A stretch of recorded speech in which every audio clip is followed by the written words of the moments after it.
President Obama urged you the other day to all of the parties to return to the ceasefire that was reached in November 2012. Are you accepting his proposal? Go back to that ceasefire. I already did. If Hamas were to say to you right now, we accept the ceasefire, would Israel withdraw its forces from Gaza? That was the Egyptian proposal, which we accepted and they refused. If they accept it now, is it too late?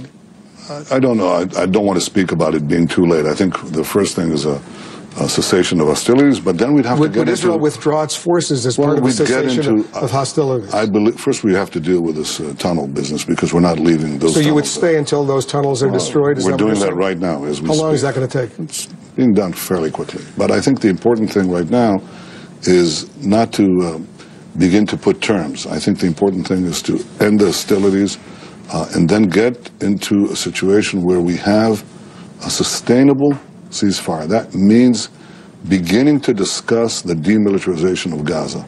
Gaza, under all the previous agreements, should have been demilitarized.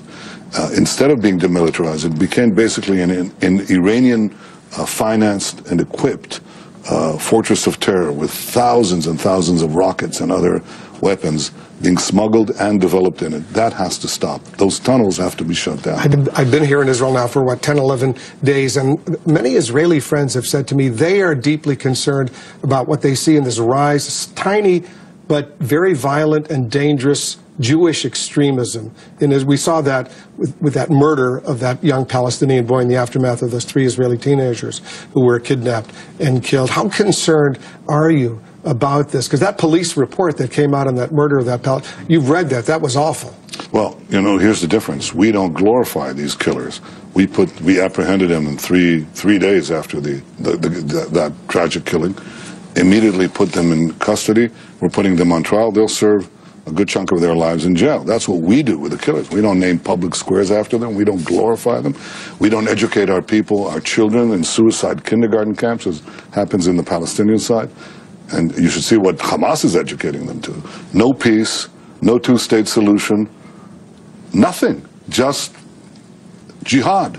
More and more violence, more and more murder, and more bloodshed. This is not our way. We have, I think, a society is tested not by the extreme fringes of that society, but how it takes care of them. We take care of those extreme fringes. We basically isolate them and ostracize them and punish them.